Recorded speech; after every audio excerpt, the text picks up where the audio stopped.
हाँ जी विद्यार्थियों किवें हो सारे ठीक हो।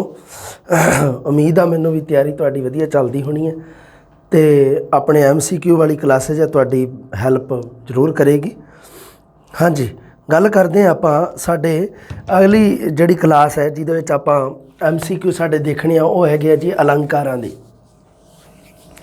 अलंकारां बारे तुहानूं पता भी प्रश्न अक्सर पूछ लिया जाता है या तो कोई बाहरी उदाहरण दे के ते या मान लो जिहड़ी तुहाडे सामने जिहड़ी एक काव टोटा दिता होगा एक काव पहरा दिता होगा उहदे विच्चों भी प्रश्न पूछा जा सकता है। दोनों तरीके नाल एग्जामिनर की मर्जी है जिवें मर्जी प्रश्न पूछ सकता हो। आपां हर स्थिति वास्ते तैयार रखना अपने आप नूं। हाँ जी अलंकारां दे बारे आपां गल करांगे नाल नाल तुहाडीआं कुछ मान लो तुहानूं डाउट्स होणगे बहुत सारे वो कंसैप्ट आ जिहड़े तुहाडे ओह साडे नाल क्लीयर करूँगा मैं व्याख्या करता जाऊँगा। पहला जिवें क्लास पिछली जिहड़ी जमात सी अपनी जिहड़ी सी छंदा वाली उहदे विच तुसीं देखिआ ही होगा भी आपां जिहड़े बहुत सारे कंसैप्ट क्लीयर कीते। तुसीं भी बहुत शानदार तरीके नाल क्लास है जिहड़ी ओह तुसीं अटेंड कीती ते बड़ा कुछ तुहाडा क्लीयर होया होगा। हुण आपां गल करदे हां जी अलंकारां दी। अलंकार दे बारे सब तो पहला क्वेश्चन आपकी स्क्रीन पर ये रहा तो की है जी प्रश्न कि अलंकार किस भाषा का शब्द है। अलंकार किहड़ी भाषा का शब्द है बेटा जी संस्कृत भाषा का जां हिंदी का जां पंजाबी का जां उर्दू का। सो कॉमन प्रश्न है एक बहुत ही साधारण वधिया सौखा प्रश्न है जिसका उत्तर तुसीं बिल्कुल सही दे रहे हो सारे जाने संस्कृत भाषा का शब्द है।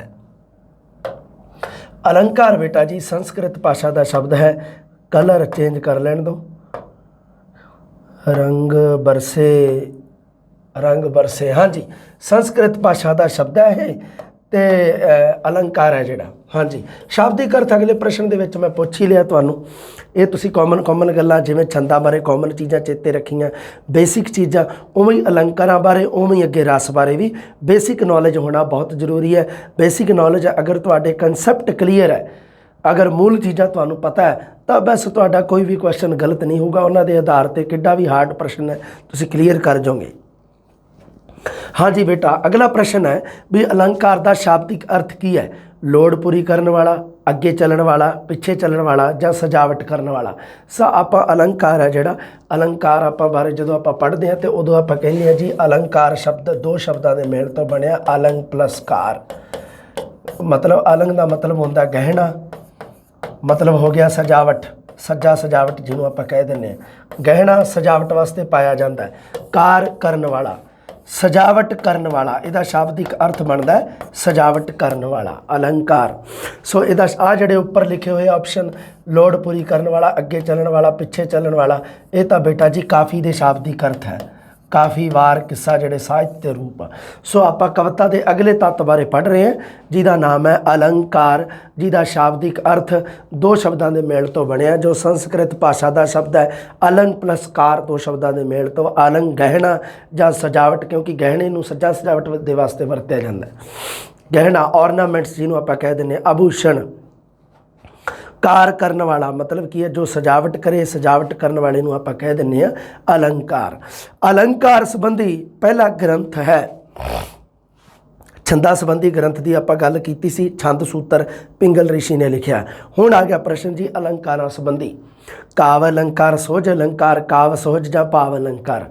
सो इहदा उत्तर तुसीं बिल्कुल सही दे रहे हो सारे जाने काव अलंकार जां काव्य अलंकार लिखिया हुंदा इहदा इकट्ठा करके भी इहनूं लिखिया हुंदा हिंदी दे विच काव्य अलंकार जो भामह नाम दे ऋषि ने लिखिया सी। याद रखनी है कॉमन जी गल है साधारण प्रश्न सी एक तुहाडा ये भी तुसीं बहुत शानदार तरीके नाल तुसीं प्रश्न बड़े एक तां ना तुहानूं आउंदा ही बहुत कुछ है यार करिए तो की मतलब आउंदा नॉलेज है तुहानूं इस गल दा अच्छे जा रहे हो बेटा जी तुसीं प्रश्नां दे उत्तर सही दे रहे हो।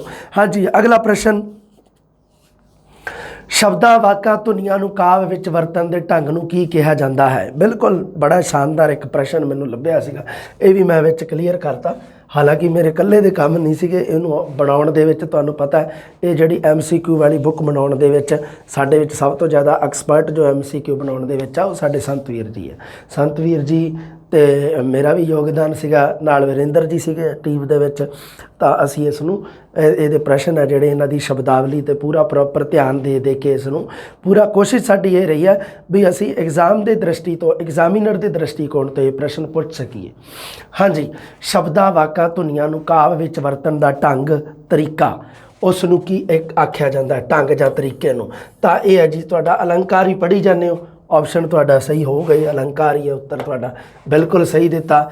ਬਹੁਤ ਸਾਰਿਆਂ ਨੇ ਜਿਹੜਾ ਕੀ ਹੈ ਵੀ ਇਹ ਵਰਤਨ ਦਾ ਢੰਗ ਜਾਂ ਤਰੀਕਾ ਹੁੰਦਾ। ਬਹੁਤ ਸਾਰੇ ਵਿਦਿਆਰਥੀਆਂ ਨੂੰ ਪਤਾ ਹੀ ਹੈ ਵੀ ਸਰ ਜੀ ਅਲੰਕਾਰਾਂ ਦੇ ਹੀ ਕਰਾਈ ਜਾਂਦੇ ਆ ਪ੍ਰਸ਼ਨ, ਤੇ ਉੱਤਰ ਵੀ ਅਲੰਕਾਰ ਹੀ ਹੋਊਗਾ, ਕੋਈ ਦਿੱਕਤ ਨਹੀਂ। ਹਾਂਜੀ, ਅਗਲਾ ਪ੍ਰਸ਼ਨ ਹੈ ਜੀ ਸਾਡਾ, ਅਲੰਕਾਰ ਕਿੰਨੇ ਪ੍ਰਕਾਰ ਦੇ ਹੁੰਦੇ ਹਨ?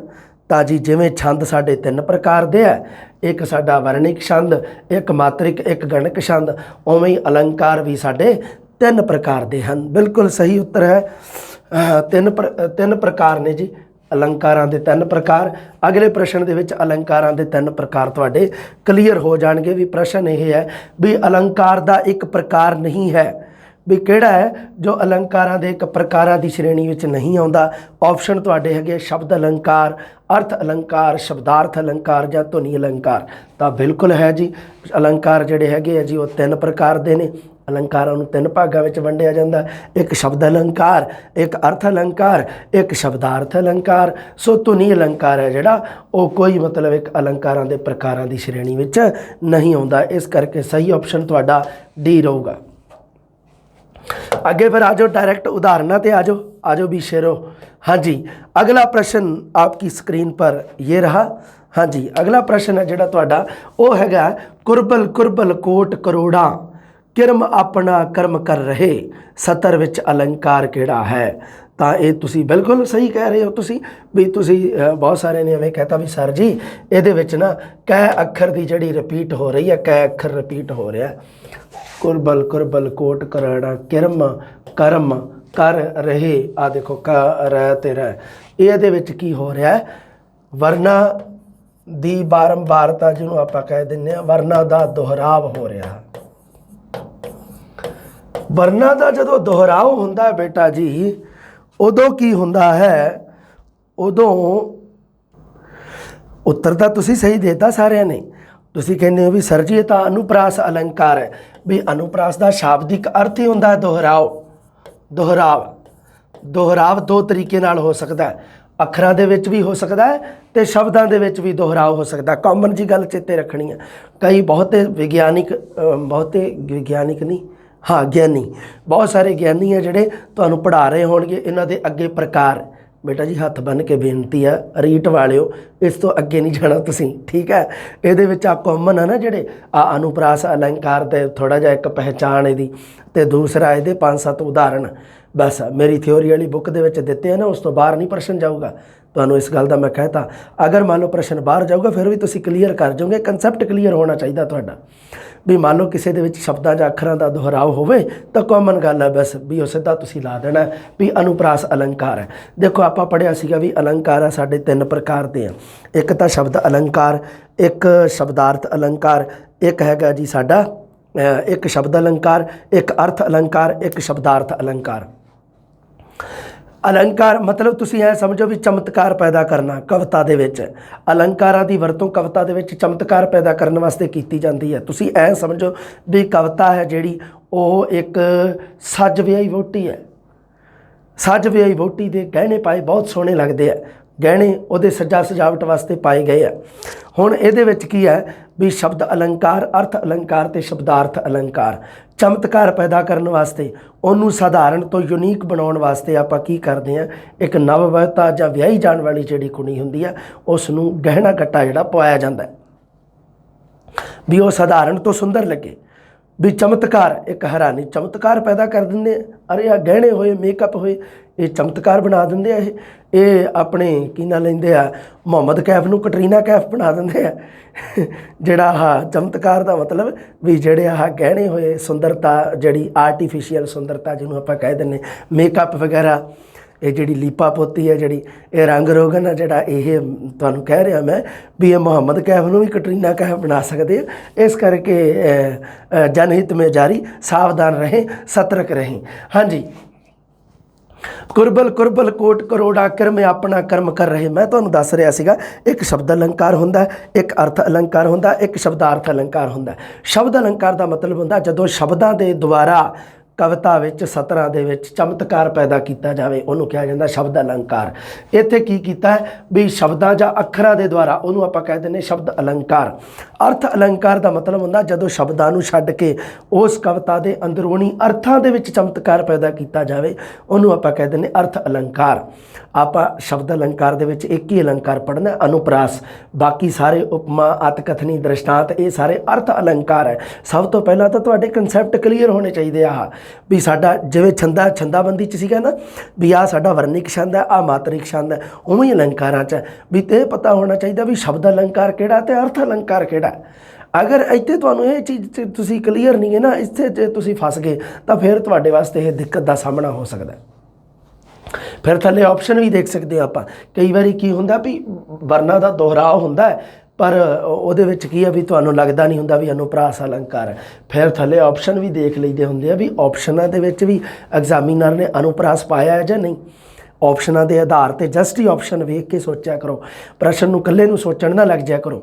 ਜਿਵੇਂ ਪ੍ਰਸ਼ਨ ਪੜ੍ਹਿਆ, ਜਦੋਂ ਤੁਹਾਨੂੰ ਪਤਾ ਲੱਗਾ ਵੀ ਪ੍ਰਸ਼ਨ ਦੀ ਸ਼ਬਦਾਵਲੀ, ਪ੍ਰਸ਼ਨ ਦੀ ਭਾਸ਼ਾ ਮੇਰੇ ਪੱਲੇ ਪੈ ਗਈ ਆ, ਅਗਲਾ ਤੁਹਾਡਾ ਜਸਟ ਕੰਮ ਹੈ ਉਹਦਾ ਉੱਤਰ ਲੱਭਣਾ ਨਹੀਂਗਾ। ਹਜੇ ਉੱਤਰ ਨਹੀਂ, ਪਹਿਲਾਂ ਆਪਸ਼ਨਾਂ 'ਤੇ ਵੇਖਣਾ ਮੈਨੇ ਆਪਸ਼ਨ ਕੀ ਦੇ ਰੱਖਿਆ, ਫਿਰ ਉਹਨਾਂ ਦੇ ਆਧਾਰ 'ਤੇ ਚੁਣਨਾ ਹੁੰਦਾ ਹੈ। ਧਿਆਨ ਰੱਖਣਾ ਤੁਸੀਂ ਚਾਰੇ ਆਪਸ਼ਨਾਂ 'ਤੇ ਜਾਣਾ ਬਹੁਤ ਜ਼ਰੂਰੀ ਹੈ। ਐਨ ਵੀ ਪਹਿਲੇ 'ਚ ਗਏ ਇੱਥੇ ਛੱਡ ਦੂਜੇ 'ਤੇ ਆ ਗਿਆ ਅਨੁਪਰਾਸ ਚੱਲ ਚੱਕਦਾ ਨਾ, ਅਗਲੇ ਆਪਸ਼ਨਾਂ 'ਤੇ ਵੀ ਜਾਣਾ ਬਹੁਤ ਜ਼ਰੂਰੀ ਹੈ। ਜਾਇਆ ਕਰੋ, ਇਹਨਾਂ ਚੀਜ਼ਾਂ ਦਾ ਧਿਆਨ ਰੱਖਿਆ ਕਰੋ। ਹਾਂਜੀ, ਇਹਦੇ ਵਿੱਚ ਕੀ ਹੈ ਵੀ ਵਰਨਾਂ ਦਾ ਦੁਹਰਾਅ ਹੋ ਰਿਹਾ ਹੈ, ਇਸ ਕਰਕੇ ਇਹ ਅਨੁਪਰਾਸ ਅਲੰਕਾਰ ਹੈ। ਅਗਲਾ ਹੈ ਜਿਹੜਾ ਪ੍ਰਸ਼ਨ, ਰੇ ਮਨ ਐਸੀ ਹਰ ਸਿਓ ਪ੍ਰੀਤ ਕਰ ਜੈਸੀ ਮਛਲੀ ਨੀਰ। ਦੇਖੋ ਛੰਦਾਬੰਦੀ ਦੇ ਨਿਯਮਾਂ ਦੇ ਵਿੱਚ ਤਾਂ ਅਗਰ ਤੁਹਾਨੂੰ ਸ਼ਬਦਾਂ ਦੇ ਅਰਥ ਦਾ ਨਹੀਂ ਪਤਾ ਕੋਈ ਪ੍ਰੋਬਲਮ ਨਹੀਂ, ਨੋ ਪ੍ਰੋਬਲਮ। ਪਰ ਜੇ ਅਲੰਕਾਰਾਂ ਦੀ ਗੱਲ ਆ, ਜੇ ਅਲੰਕਾਰਾਂ ਦੇ ਵਿੱਚ ਥੋੜ੍ਹਾ ਬਹੁਤਾ ਪਤਾ ਹੋਣਾ ਚਾਹੀਦਾ। ਵੈਸੇ ਤਾਂ ਕਾਮਨ ਗੱਲ ਹੈ, ਅਗਰ ਤੁਸੀਂ ਮੰਨ ਲਓ ਤੁਸੀਂ ਕੋਈ ਇੰਨੇ ਬੱਚੇ ਨਹੀਂ ਗੇ ਵਿਦਿਆਰਥੀ ਵੀ ਤੁਹਾਨੂੰ ਮੰਨ ਲਓ ਕੋਈ ਸ਼ਬਦ ਮੰਨ ਲਓ ਜਾਂ ਤੁਹਾਡੇ ਸਾਹਮਣੇ ਕੋਈ ਸਤਰ ਬੋਲੀ ਜਾਵੇ ਜਾਂ ਕਵਿਤਾ ਬੋਲੀ ਜਾਵੇ, ਤੁਸੀਂ ਉਹਦੇ ਵਿੱਚੋਂ ਜ਼ਿਆਦਾਤਰ ਅਰਥ ਹੈ ਜਿਹੜੇ ਉਹਦੀ ਪਕੜ ਕਰ ਲਓਗੇ। ਉਹਨਾਂ ਦੇ ਆਧਾਰ 'ਤੇ ਆਪਾਂ ਕਈ ਵਾਰੀ ਪੂਰਾ ਅਰਥ ਵੀ ਪਤਾ ਲੱਗ ਜਾਂਦਾ ਆਪਾਂ ਨੂੰ। ਕੁਝ ਕੁ ਪਤਾ ਹੋਵੇ ਤਾਂ ਸਾਰਾ ਪਤਾ ਲਵਾਉਣਾ ਬਹੁਤ ਸੌਖਾ ਹੁੰਦਾ ਹੈ।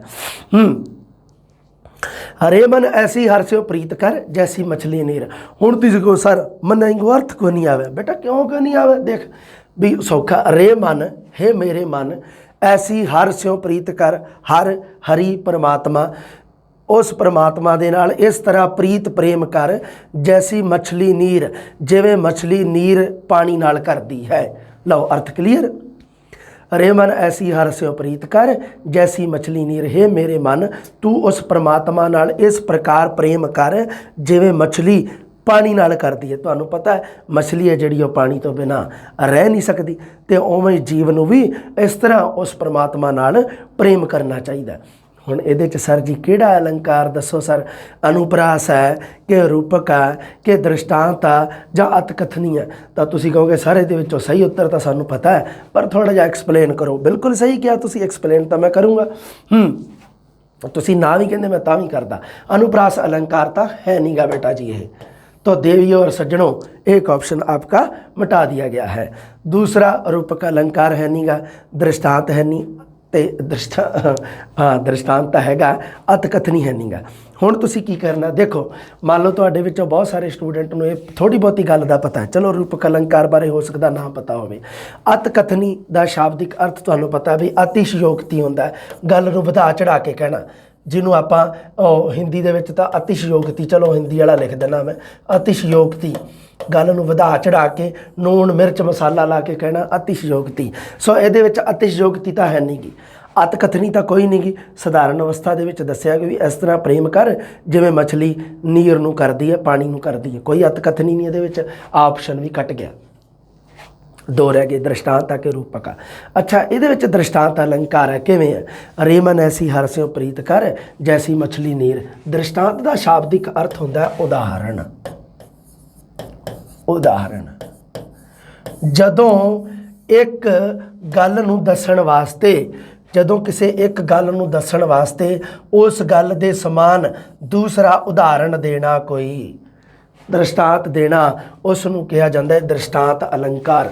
ਗੱਲ ਕੀ ਦੱਸਣੀ ਹੈ ਗੁਰੂ ਜੀ ਨੇ, ਗੁਰਬਾਣੀ ਦੀ ਪੰਕਤੀ ਹੈ ਗੁਰੂ ਗ੍ਰੰਥ ਸਾਹਿਬ ਜੀ ਦੀ, ਇਹ ਕੀ ਦੱਸਣੀ ਹੈ ਵੀ ਰੇ ਮਨ ਐਸੀ ਹਰਸਿਓ ਪ੍ਰੀਤ ਕਰ। ਮੇਨ ਮਕਸਦ ਹੈ ਵੀ ਕੀ ਦੱਸਣਾ, ਪ੍ਰਭੂ ਦੇ ਨਾਲ ਪ੍ਰੀਤ ਕਰਨ ਦਾ। ਉਦਾਹਰਨ ਕਿਹੜੀ ਦਿੱਤੀ, ਜੈਸੀ ਮਛਲੀ ਨੀਰ, ਉਦਾਹਰਨ ਦੇਤੀ, ਦ੍ਰਿਸ਼ਟਾਂਤ ਦੇਤਾ ਕਿਵੇਂ, ਜਿਵੇਂ ਮਛਲੀ ਪਾਣੀ ਦੇ ਨਾਲ ਕਰਦੀ ਹੈ। ਸਮਝ ਲੱਗੀ ਕਹਾਣੀ। ਅੱਗੇ ਦੇਖੋ ਅਗਲਾ ਪ੍ਰਸ਼ਨ, ਉਹ ਵੀ ਆ ਜਾਊਗਾ ਤੁਹਾਡਾ, ਰੂਪਕ ਅਲੰਕਾਰ ਵੀ ਕਲੀਅਰ ਕਰ ਦੂੰਗਾ। ਜਦੋਂ ਕੋਈ ਉਪਮਾ ਅਲੰਕਾਰ ਵਾਲਾ ਪ੍ਰਸ਼ਨ ਆ ਗਿਆ ਨਾ ਤਾਂ ਉਦੋਂ ਰੂਪਕ ਅਲੰਕਾਰ ਕਲੀਅਰ ਕਰ ਦੂੰਗਾ ਮੈਂ। ਚਮਕਿਆ ਸੋਨ ਪੱਤਰੀਆਂ ਵਾਂਗ ਰੰਗ ਸ਼ਰੀਰ ਦੀਆਂ ਫਲੀਆਂ ਦਾ।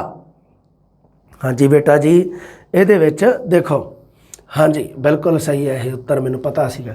ਚਮਕਿਆ ਸੋਨ ਪੱਤਰੀਆਂ ਵਾਂਗ ਰੰਗ ਸ਼ਰੀ ਦੀਆਂ ਫਲੀਆਂ ਦਾ। ਸ਼ਰੀ ਦਾ ਜਿਹੜਾ ਹੁੰਦਾ ਹੈ ਦਰਖਤ, ਤੁਹਾਨੂੰ ਪਤਾ ਹੀ ਹੈ ਜਦੋਂ ਆਪਣੇ ਘਰਾਂ ਦੇ ਵਿੱਚ ਜਦੋਂ ਬੇਟਾ ਖਾਸ ਕਰਕੇ ਜਨਮ ਲੈਂਦਾ, ਜਦੋਂ ਮੇਲ ਚਾਈਲਡ ਜਨਮ ਲੈਂਦਾ ਤਾਂ ਉਦੋਂ ਸ਼ਰੀ ਦੇ ਪੱਤੇ ਆ ਜਿਹੜੇ ਉਹ ਬਾਹਰ ਬੰਨੇ ਜਾਂਦੇ ਆ। ਤਾਂ ਉਹ ਸ਼ਰੀ ਦੇ ਜਿਹੜੇ, ਉਹ ਕਹਿੰਦਾ ਵੀ ਸ਼ਰੀ ਚਮਕਿਆ ਸੋਨ ਪੱਤਰੀਆਂ ਵਾਂਗ ਰੰਗ ਸ਼ਰੀ ਦੀਆਂ ਫਲੀਆਂ ਦਾ। ਸ਼ਰੀ ਦੀਆਂ ਫਲੀਆਂ ਦਾ ਰੰਗ ਹੈ ਜਿਹੜਾ ਉਹ ਸੋਨੇ ਦੇ ਪੱਤਰਿਆਂ ਵਾਂਗ ਚਮਕ ਰਿਹਾ। ਬਸ ਇਹਦਾ ਅਰਥ ਇਹ ਹੈ। ਇਹਦੇ ਵਿੱਚ ਅਲੰਕਾਰ ਕਿਹੜਾ, ਉਪਮਾ ਰੂਪਕ ਹੈ, ਅਤਕਥਨੀ ਹੈ ਜਾਂ ਦ੍ਰਿਸ਼ਟਾਂਤ ਹੈ। ਦੇਖੋ ਦ੍ਰਿਸ਼ਟਾਂਤ ਤਾਂ ਨਹੀਂਗਾ ਵੀ ਰੰਗ ਹੈ ਜਿਹੜਾ ਉਹ ਸੋਨ ਪੱਤਰੀਆਂ ਵਾਂਗ ਰੰਗ ਸ਼ਰੀ ਦਾ ਫਲੀਆਂ ਦਾ ਸੋਨ ਪੱਤਰੀਆਂ ਵਾਂਗ ਚਮਕ ਰਿਹਾ, ਬਿਲਕੁਲ ਨਹੀਂਗਾ, ਦ੍ਰਿਸ਼ਟਾਂਤ ਨਹੀਂਗਾ ਹੈ। ਇਹਦੇ ਵਿੱਚ ਕੋਈ ਦ੍ਰਿਸ਼ਟਾਂਤ ਅਲੰਕਾਰ ਨਹੀਂ ਦੇ ਰੱਖਿਆ, ਧਿਆਨ ਰੱਖਣਾ ਤੁਸੀਂ। ਹਾਂਜੀ ਅੱਛਾ, ਇਹ ਸਥਿਤੀ ਤਾਂ ਕਲੀਅਰ ਹੋ ਗਈ ਵੀ ਦ੍ਰਿਸ਼ਟਾਂਤ ਨਹੀਂਗਾ। ਦੂਸਰਾ ਅਤਕਥਨੀ ਵੀ ਨਹੀਂਗਾ, ਗੱਲ ਨੂੰ ਵਧਾ ਚੜਾ ਕੇ ਬਿਲਕੁਲ ਨਹੀਂ ਕਿਹਾ ਗਿਆ, ਨੋਰਮਲ ਗੱਲ ਦੱਸੀ ਗਈ ਹੈ। ਤੁਹਾਨੂੰ ਪਤਾ ਹੀ ਹੈ ਸ਼ਰੀ ਦੀਆਂ ਫਲੀਆਂ ਤੁਸੀਂ ਦੇਖ ਲਿਓ, ਤੁਹਾਨੂੰ ਦੂਰੋਂ ਜਾਂ ਸੂਰਜ ਦੀ ਰੋਸ਼ਨੀ 'ਚ ਐ ਲੱਗਣਗੀਆਂ ਵੀ ਜਿਵੇਂ ਚਮਕ ਰਹੀਆਂ। ਇਹਦੇ ਵਿੱਚ ਕੋਈ ਦੋ ਰਾਏ ਨਹੀਂ, ਕੋਈ ਅਤਕਥਨੀ ਨਹੀਂ। ਅੱਛਾ ਅੱਗੇ ਦੇਖੋ, ਹੁਣ ਇਹਦੇ ਵਿੱਚ ਹੈਗਾ ਉਪਮਾ ਅਲੰਕਾਰ। ਉਪਮਾ ਅਤੇ ਰੂਪਕ ਦੀ ਤੁਸੀਂ ਸੁਣ ਲਓ। ਐਵੇਂ ਹੈ ਵੀ ਜਿਵੇਂ ਉਪਮਾ ਅਲੰਕਾਰ ਹੈ ਜਿਹੜਾ, ਉਹਦੇ ਵਿੱਚ ਉਪਮਾ ਅਲੰਕਾਰ ਦੇ ਵਿੱਚ ਚਾਰ ਚੀਜ਼ਾਂ ਹੁੰਦੀਆਂ। ਆ ਜਾਓ ਫਿਰ ਆਪਾਂ ਸਥਿਤੀ ਕੁਛ ਕਲੀਅਰ ਕਰਦਾ ਤੁਹਾਡੀ ਮੈਂ। ਹਾਂ ਆ ਲਓ, ਇਹਦੇ ਵਿੱਚ ਆ ਜਾਓ। ਉਪਮਾ ਅਲੰਕਾਰ ਦੇ ਵਿੱਚ 1 2 3 4 ਚਾਰ ਚੀਜ਼ਾਂ ਹੋਣੀਆਂ ਬੜੀਆਂ ਜ਼ਰੂਰੀ ਹੈ। ਇੱਕ ਹੁੰਦਾ ਉਪਮੇਯ, ਇੱਕ ਹੁੰਦਾ ਉਪਮਾਨ। ਧਿਆਨ ਰੱਖਣਾ ਤੁਸੀਂ, ਪ੍ਰਸ਼ਨ ਆਇਆ ਸੀ ਇਹਦੇ ਵਿੱਚੋਂ ਪਿਛਲੀ ਵਾਰੀ। ਉਪਮਾਨ, ਇੱਕ ਹੁੰਦਾ ਸਾਂਝਾ ਗੁਣ, ਇੱਕ ਹੁੰਦਾ ਵਾਚਕ ਸ਼ਬਦ, ਇੱਕ ਹੁੰਦਾ ਵਾਚਕ ਸ਼ਬਦ। ਇਹਨਾਂ ਦੇ ਅਰਥ ਵੀ ਚੇਤੇ ਰੱਖਣੇ ਆ ਤੁਸੀਂ। ਉਪਮੇਯ, ਜਿਸ ਦੀ ਤੁਲਨਾ ਕੀਤੀ ਜਾਵੇ। ਪ੍ਰਸ਼ਨ ਆਇਆ ਸੀਗਾ ਵੀ ਜਿਹਦੇ ਨਾਲ ਤੁਲਨਾ ਕੀਤੀ, ਸ਼ਾਇਦ ਉਪਮਾਨ ਵਾਲਾ ਆਇਆ ਸੀਗਾ। ਜਿਸ ਦੀ ਤੁਲਨਾ ਕੀਤੀ ਜਾਵੇ ਉਸ ਦੀ, ਉਸ ਨੂੰ ਕਿਹਾ ਜਾਂਦਾ ਉਪਮੇਯ। ਜਿਸ ਨਾਲ ਤੁਲਨਾ ਕੀਤੀ ਜਾਵੇ, ਜਿਸ ਨਾਲ ਤੁਲਨਾ ਕੀਤੀ ਜਾਵੇ, ਇੱਕ ਚੀਜ਼ ਦੀ ਦੂਜੀ ਨਾਲ ਤੁਲਨਾ ਕੀਤੀ ਜਾਂਦੀ ਹੈ। ਜਿਸ ਦੀ ਤੁਲਨਾ ਕੀਤੀ ਜਾਵੇ ਉਹ ਤਾਂ ਉਪਮੇਯ ਹੁੰਦਾ ਹੈ, ਜਿਸ ਨਾਲ ਤੁਲਨਾ ਕੀਤੀ ਜਾਵੇ ਉਹ ਉਪਮਾਨ ਹੁੰਦਾ ਹੈ। ਸਾਂਝਾ ਗੁਣ, ਦੋਨਾਂ ਦੀ ਤੁਲਨਾ ਕੀਤਿਆਂ। ਤੁਲਨਾ ਉਦੋਂ ਹੁੰਦੀ ਹੈ ਜਦੋਂ ਕੋਈ ਸਾਂਝਾ ਗੁਣ ਹੋਵੇ। ਦੋਹਾਂ ਦੇ ਵਿੱਚੋਂ ਸਾਂਝਾ ਗੁਣ ਕਿਹੜਾ ਹੈ, ਇੱਕ ਤਾਂ ਉਹ ਹੋ ਗਿਆ ਦੋਹਾਂ ਵਿੱਚੋਂ ਕਾਮਨ ਜਿਹੜਾ ਗੁਣ ਹੋਊਗਾ ਉਹ ਦੱਸਣਾ ਤੁਸੀਂ। ਵਾਚਕ ਸ਼ਬਦ ਹੁੰਦਾ ਹੈ ਦੋਹਾਂ ਦੀ ਤੁਲਨਾ ਨੂੰ ਦਰਸਾਉਣ ਵਾਲਾ ਸ਼ਬਦ।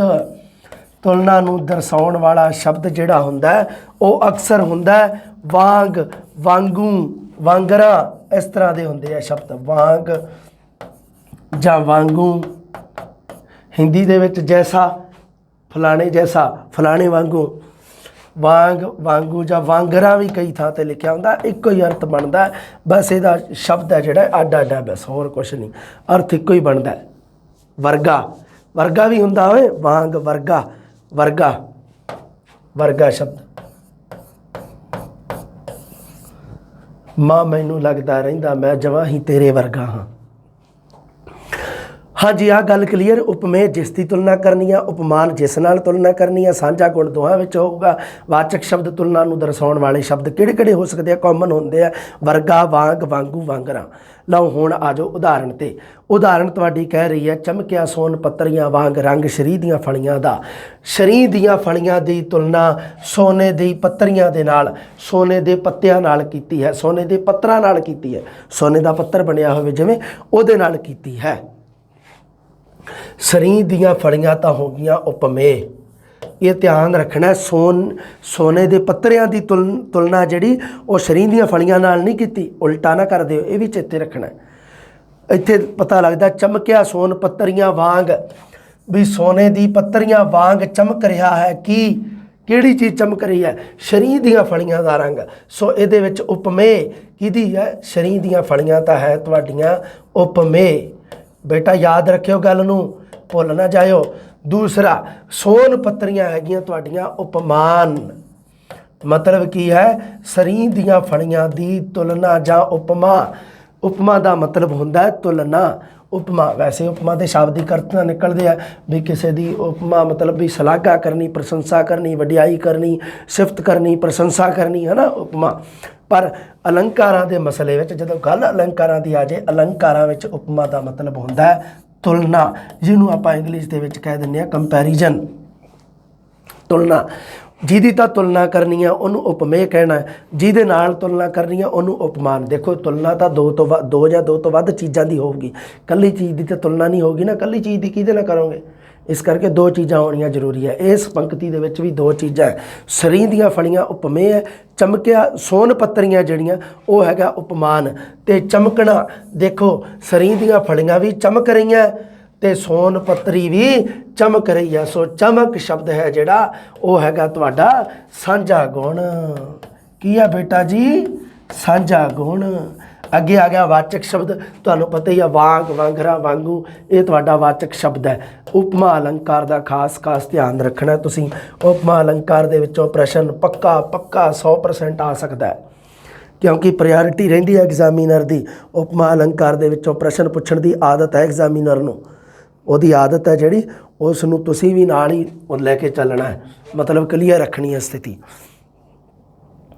चुब्भी विच पताल ला उड़ के चढ़े आकाश, छतर विच किहड़ा अलंकार है? भी चुब्भी पताल दे विच चुब्भी ला के ते उड़ के आकाश वाल चढ़दा है। सो इहदे विच की है? इहदे विच आ अलंकार उपमा भी नहीं बनदा गा, ना दृष्टांत बने, ना अनुप्रास ही बनदा है। इहदे विच अतकथनी अलंकार बनदा है। अतकथनी अलंकार ज़्यादा ढुकमा इहदे विच भी पहला मतलब अतिशयोक्ति गल नूं वधा चढ़ा के आखी है भी पताल दे विच देखो चुब्भी नहीं लग सकती, ये तो तुहानूं ही पता है। पानी दे विच लगूगी, है ना। पताल तो मतलब कुछ भी हो सकता है, पताल तो खाली धरती भी हो सकती है, मैदान भी हो सकता है ना। उड़ के चढ़े आकाश। सो ये विच अतकथनी अलंकार है साडा कॉमन जा एक दिता होया सीगा उदाहरण, ये मैं क्या चलो ये भी तुहानूं साझा कर लूँगा तुहाडे नाल। हाँ जी, अगला हैगा जी चरण कमल विच अलंकार है। मैं कॉमन ही तुहानूं पुछया तां ये भी तुहानूं मैं दसदा हुणे। चरण कमल दे विच किहड़ा अलंकार है? सो चरण कमल दे विच अलंकार तुहानूं पता लग ही गया होना। चरण कमल दे विच अलंकार हैगा रूपक अलंकार। लो इत्थे रूपक अलंकार की भी गल कर लैंदे आ। अलंकार रूपक है। हुण रूपक ते उपमा दो अलंकार है जिहड़े एक दूजे दे नेड़े नेड़े रहिंदे आ, नेड़े नेड़े आ, बहुत ही नेड़े नेड़े रहिंदे आ। दृष्टांत ते अतकथनी तां बनदा ही नहीं गा चरण कमल, भी उहदे चरण आ जिहड़े ओह कमल है। चरण जिहड़े ओह कमल दसे गए आ, चरण कमल वर्गे नहीं दसे गए, चरण बिल्कुल ही कमल दसे गए आ। तुसीं ते तुहाडे वर्गा कोई होर, दोनों च फर्क है। देखो तुसीं इस तरह समझो उपमा ते रूपक अलंकार नूं। उपमा का मतलब तो हैगी आ भी तुलना, रूपक का मतलब होंदा उसे चीज़ का ही रूप हो जाना, उसे दा रूप। तुसीं शीशा देखो, मान लो मिरर, अगर तुसीं मिरर देखते हो, जे तां तुसीं सामने तुसीं आप हो तां इहदा मतलब भी तुसीं हो, ये तो हो गया रूपक अलंकार। ते जे तुहाडे वर्गा कोई होर है शीशे च तां ओह हैगा उपमा अलंकार, उहदे वर्गा। हुण मैं कहदा भी एक तां लिखिया मैं चरण कमल, चरण कमल का मतलब भी उहदे चरण है जिहड़े, मतलब कोई सत्कार वास्ते आपां मतलब ये गल कह दिंदे आ भी फलाणे दे चरण है जिहड़े ओह कमल है। हुण एक मैं कहां भी कमल वर्गे चरण, एक मैं कहां भी कमल वर्गे चरण। हुण इहदे विच फर्क पै गया। वर्गा शब्द जदों आ गया तां उदों यह रूपक अलंकार नहीं रह गया, क्योंकि उहदा रूप नहीं रह गए, उहदे वर्गा हो गया। एक तो बिल्कुल उस चीज़ का रूप होना, हूबहू बिंब प्रतिबिंब। जिवें तुसीं शीशे के सामने खड़े हो, तुसीं बिंब हो, शीशे दे विच तुहाडा प्रतिबिंब जो है अक्ष है जिहड़ा तुहाडा, वो बिल्कुल वो रूपक अलंकार है, ਉਹ ਬਿਲਕੁਲ, ਪਰ ਸ਼ੀਸ਼ੇ ਦੇ ਵਿੱਚੋਂ ਤੁਹਾਡੇ ਵਰਗਾ ਕੋਈ ਹੋਰ ਹੈ। ਮਤਲਬ ਕੀ ਹੈ ਵੀ ਤੁਹਾਡੇ ਵਰਗਾ ਹੈ, ਤੁਸੀਂ ਨਹੀਂ ਗੇ, ਤੁਹਾਡੇ ਵਰਗਾ ਹੈ। ਰੂਪਕ ਅਲੰਕਾਰ ਦੇ ਵਿੱਚ ਕੀ ਹੈ, ਵਰਗਾ ਸ਼ਬਦ ਨਹੀਂ ਹੁੰਦਾ। ਵਰਗਾ ਸ਼ਬਦ ਆਪਾਂ ਜੇ ਕੱਟ ਦਈਏ ਤਾਂ ਉਹ ਆ ਉਪਮਾ ਅਲੰਕਾਰ ਨਹੀਂ ਰਹਿ ਜੂਗਾ, ਫਿਰ ਉਹ ਰੂਪਕ ਅਲੰਕਾਰ ਹੋ ਜੂਗਾ। ਬਹੁਤ ਸਾਰੇ ਹੈ ਨਾ, ਇਸ ਤਰ੍ਹਾਂ ਦੇ ਬਹੁਤ ਸਾਰੇ ਸ਼ਬਦ ਹੈ ਵੀ ਜਿਹੜੇ ਚਰਨ ਕਮਲ ਜਿਵੇਂ ਮੈਂ ਲਿਖਿਆ ਤਾਂ ਇੱਥੇ ਤਾਂ ਰੂਪਕ ਅਲੰਕਾਰ ਬਣੂਗਾ। ਜੇ ਮੈਂ ਕਹਾਂ ਕਮਲ ਵਰਗੇ ਚਰਨ, ਦੇਖੋ ਅਲੰਕਾਰ ਹੈ ਜਿਹੜਾ ਇਹ ਕਿਵੇਂ ਵੀ ਪੁੱਛਿਆ ਜਾ ਸਕਦਾ। ਇਹ ਜ਼ਰੂਰੀ ਨਹੀਂ ਵੀ ਤੁਹਾਨੂੰ ਪੰਕਤੀ ਦੇ ਕੇ ਪੁੱਛੇ। ਹੁਣ ਇਹਦੇ ਵਿੱਚ ਵੀ ਤਾਂ ਬਣੀ ਜਾਂਦਾ ਚਰਨ ਕਮਲ, ਆ ਦੋ ਸ਼ਬਦਾਂ ਦੇ ਵਿੱਚ ਹੀ ਅਲੰਕਾਰ ਬਣੀ ਜਾਂਦਾ। ਤਾਂ ਇਹ ਰੂਪਕ ਅਲੰਕਾਰ ਵੀ ਉਹਦੇ ਚਰਨ ਹੈ ਜਿਹੜੇ ਉਹ ਬਿਲਕੁਲ ਕਮਲ ਹੀ ਹੈ। ਉਸ ਦੇ ਚਰਨ ਕਮਲ ਹਨ ਤੇ ਉਸ ਦੇ ਚਰਨ ਕਮਲ ਵਰਗੇ ਹਨ। ਦੋਨਾਂ ਚੀਜ਼ਾਂ ਦੇ ਵਿੱਚ ਬੇਟਾ ਜੀ ਫਰਕ ਹੈ, ਕਿਉਂਕਿ ਜਿਹੜੀ ਪਹਿਲੀ ਪੰਕਤੀ ਆ ਉਹਦੇ ਵਿੱਚ ਰੂਪ ਹੀ ਦੱਸਿਆ ਗਿਆ, ਚਰਨਾਂ ਨੂੰ ਕਮਲਾਂ ਦਾ ਰੂਪ ਦੱਸਿਆ ਗਿਆ। ਜਿਵੇਂ ਤੁਹਾਡਾ ਰੂਪ ਤੁਹਾਡਾ ਰੂਪ ਹੈ ਜਿਹੜਾ ਉਹ ਸ਼ੀਸ਼ੇ ਦੇ ਵਿੱਚ ਦਿਸਦਾ ਐਵੇਂ। ਤੇ ਦੂਸਰੀ ਪੰਕਤੀ ਦੇ ਵਿੱਚ ਉਹਦੇ ਚਰਨ ਕਮਲਾਂ ਵਰਗੇ ਹਨ। ਇਹਦੇ ਵਿੱਚ ਵਰਗਾ ਸ਼ਬਦ ਹੈ, ਮਤਲਬ ਇਹ ਹੈ ਤੁਹਾਡਾ ਉਪਮਾ ਅਲੰਕਾਰ ਹੈ। ਯਾਦ ਰੱਖਣੀ ਹੈ ਤੁਸੀਂ, ਇਹਦੇ ਵਿੱਚ ਉੱਤਰ ਹੈ ਜਿਹੜਾ ਉਹ ਰੂਪਕ ਅਲੰਕਾਰ ਹੈ। ਖੰਭ ਚਮਕਣ ਜਿਉਂ ਜ਼ਰੀਆਂ ਨੇ, ਜ਼ਰੀਆਂ, ਇਹ ਹੈ ਜਿਹੜਾ ਸਾਡਾ ਅਗਲਾ ਪ੍ਰਸ਼ਨ ਹੈ ਜਿਹੜਾ ਇਹ ਤੁਹਾਡੀ ਸਕਰੀਨ ਤੇ ਪਹੁੰਚ ਗਿਆ ਵੀ ਖੰਭ ਚਮਕਣ ਜਿਉਂ ਜ਼ਰੀਆਂ ਨੇ, ਇਹਦੇ ਵਿੱਚ ਕਿਹੜਾ ਅਲੰਕਾਰ ਹੈ। ਜ਼ਰੀ ਹੁੰਦਾ ਹੈ ਸੋਨੇ ਜਾਂ ਚਾਂਦੀ ਦੀ ਤਾਰ ਹੁੰਦੀ ਹੈ ਜਿਹੜੀ ਕਢਾਈ ਦੇ ਕੰਮ ਆਉਂਦੀ ਹੈ, ਉਹਨੂੰ ਕਿਹਾ ਜਾਂਦਾ ਜ਼ਰੀ। ਜ਼ਰੀ ਗੋਟੇ ਦਾ ਕੰਮ ਸੁਣਿਆ ਹੀ ਹੈ ਤੁਸੀਂ, ਹੈ ਨਾ। ਜ਼ਰੀ ਦਾ ਮਤਲਬ ਹੁੰਦਾ ਹੈ ਵੀ ਸੋਨੇ ਜਾਂ ਚਾਂਦੀ ਦੀ ਤਾਰ ਜਿਹੜੀ ਹੁੰਦੀ ਹੈ ਉਹ ਕਢਾਈ ਦੇ ਕੰਮ ਆਉਂਦੀ ਹੈ, ਜੋ ਚਾਂਦੀ ਦੀ ਤਾਰ, ਉਸ ਨੂੰ ਕਿਹਾ ਜਾਂਦਾ ਜ਼ਰੀ। ਥੋੜ੍ਹਾ ਧਿਆਨ ਰੱਖਣਾ, ਜ਼ਰੀ। ਹਾਂਜੀ, ਇਹ ਪ੍ਰਸ਼ਨ ਹੈ ਜਿਹੜਾ ਇਹਨੂੰ ਵੀ ਦੇਖਦੇ ਆ ਜੋ। ਖੰਭ ਚਮਕਣ ਜਿਉਂ ਜ਼ਰੀਆਂ ਨੇ, ਵੇਖ ਲਓ ਆ ਲਿਖੇ ਹੋਏ ਆ, 5 ਸ਼ਬਦ ਹੀ ਆ ਸਾਰੇ। ਖੰਭ ਚਮਕਣ ਜਿਉਂ ਜ਼ਰੀਆਂ ਨੇ, 5 ਦੇ ਵਿੱਚ ਇੱਕ ਅਲੰਕਾਰ ਛੁਪਿਆ ਹੋਇਆ। ਤੁਹਾਡੇ ਆਪਸ਼ਨ ਹੈ ਕਿਹੜਾ, ਰੂਪਕ ਹੈ, ਦ੍ਰਿਸ਼ਟਾਂਤ ਹੈ, ਅਤ ਕਥਨੀ ਹੈ ਜਾਂ ਉਪਮਾ ਹੈ। ਇਹਦੇ ਵਿੱਚ ਰੂਪਕ ਅਲੰਕਾਰ ਤਾਂ ਹੈ ਨਹੀਂ ਗਾ, ਕਿਉਂਕਿ ਜਿਉਂ ਸ਼ਬਦ ਆ ਗਿਆ, ਜਿਵੇਂ ਸ਼ਬਦ ਆ ਗਿਆ, ਸੋ ਰੂਪਕ ਨਹੀਂ ਹੈ। ਦ੍ਰਿਸ਼ਟਾਂਤ ਵੀ ਨਹੀਂ ਹੈ, ਬਿਲਕੁਲ ਨਹੀਂ ਹੈ। ਅਤ ਕਥਨੀ ਵੀ ਨਹੀਂ ਹੈ। ਇਹਦੇ ਵਿੱਚ ਹੈਗਾ ਉਪਮਾ ਅਲੰਕਾਰ। ਦੇਖੋ ਕਿਵੇਂ ਬਣਦਾ ਹੈ, ਖੰਭ ਚਮਕਣ ਜਿਉਂ ਜ਼ਰੀਆਂ ਨੇ। ਹੁਣ ਇਹਦੇ ਵਿੱਚ ਕੀ ਹੈ ਵੀ ਖੰਭ ਹੈ ਜਿਹੜੇ, ਖੰਭਾਂ ਦੀ ਉਪਮਾ ਜ਼ਰੀ ਨਾਲ ਕੀਤੀ ਗਈ ਹੈ, ਸੋਨੇ ਜਾਂ ਚਾਂਦੀ ਦੀ ਤਾਰ ਨਾਲ ਕੀਤੀ ਗਈ ਹੈ। ਤੇ ਮਤਲਬ ਵੀ ਇਹ ਖੰਭ ਵੀ ਚਮਕ ਰਹੇ ਹੈ ਤੇ ਸੋਨੇ ਜਾਂ ਚਾਂਦੀ ਦੀ ਤਾਰ ਮਤਲਬ ਜ਼ਰੀ ਉਹ ਵੀ ਚਮਕ ਰਹੀ ਹੈ। ਤੇ ਜਿਉਂ ਸ਼ਬਦ ਸਾਡਾ ਵਾਚਕ ਸ਼ਬਦ ਹੈ। ਉਪਮਾ ਅਲੰਕਾਰ ਬਾਰੇ ਦੁਬਾਰਾ ਸਾਰੀਆਂ ਗੱਲਾਂ ਤੁਹਾਨੂੰ ਦੱਸੂਗਾ ਮੈਂ, ਕਿਵੇਂ ਬਣਦਾ ਇਹਦੇ ਵਿੱਚ ਉਪਮਾ ਅਲੰਕਾਰ। ਖੰਭਾਂ ਦੀ ਉਪਮਾ ਜਾਂ ਤੁਲਨਾ, ਖੰਭ ਪੰਖ ਜਿਹਨੂੰ ਆਪਾਂ ਕਹਿ ਦਿੰਦੇ ਹਾਂ, ਮੈਂ ਕਿਹਾ ਕੀ ਤਾਂ ਖੰਭ ਹੀ ਨਾ ਪਤਾ ਹੁਣ। ਖੰਭ ਜਾਂ ਪੰਖ ਜਿਹੜੇ ਹੁੰਦੇ ਆ ਪੰਛੀ ਦੇ, ਖੰਭਾਂ ਦੀ ਉਪਮਾ ਜ਼ਰੀ ਦੇ ਨਾਲ ਕੀਤੀ ਹੈ। ਜ਼ਰੀ ਦਾ ਸ਼ਾਬਦਿਕ ਅਰਥ ਮੈਂ ਲਿਖਤਾ, ਸੋਨੇ ਜਾਂ ਚਾਂਦੀ ਦੀ ਤਾਰ ਨੂੰ ਕਿਹਾ ਜਾਂਦਾ ਜੋ ਕਢਾਈ ਦੇ ਕੰਮ ਆਉਂਦੀ ਹੈ। ਜ਼ਰੀ ਗੋਟੇ ਦਾ ਕੰਮ ਜਿਵੇਂ ਕਿਹਾ ਜਾਂਦਾ ਹੈ ਨਾ, ਉਵੇਂ। ਖੰਭ ਚਮਕਣ ਜੋ ਜ਼ਰੀਆਂ ਨੇ, ਸੋ ਖੰਭਾਂ ਦੀ ਉਪਮਾ ਜ਼ਰੀ ਦੇ ਨਾਲ ਕੀਤੀ ਗਈ ਹੈ। ਇਹ ਤਾਂ ਹੋ ਗਿਆ ਖੰਭ, ਤਾਂ ਹੋ ਗਏ ਉਪਮੇय। ਖੰਭ ਕੀ ਹੋ ਗਏ ਬਾਈ, ਲਿਖੀ ਜਾਇਓ ਨਾਲ ਦੀ ਨਾਲ, ਯਾਦ ਰੱਖਿਓ। ਜ਼ਰੀ ਹੋ ਗਿਆ ਉਪਮਾਨ, ਜ਼ਰੀ ਹੋ ਗਿਆ ਉਪਮਾਨ। ਚਮਕੜਾ ਹੋ ਗਿਆ ਸਾਂਝਾ ਗੁਣ। 4 ਚੀਜ਼ਾਂ ਦੱਸਣੀਆਂ ਤੁਸੀਂ ਉਪਮਾ ਅਲੰਕਾਰ ਦੇ ਵਿੱਚ। ਜਿਉਂ ਸ਼ਬਦ ਹੈ ਤੁਹਾਡਾ ਇਹ ਹੈਗਾ ਵਾਚਕ ਸ਼ਬਦ। ਠੀਕ ਹੈ ਬੇਟਾ ਜੀ, ਕਲੀਅਰ ਹੋ ਗਿਆ।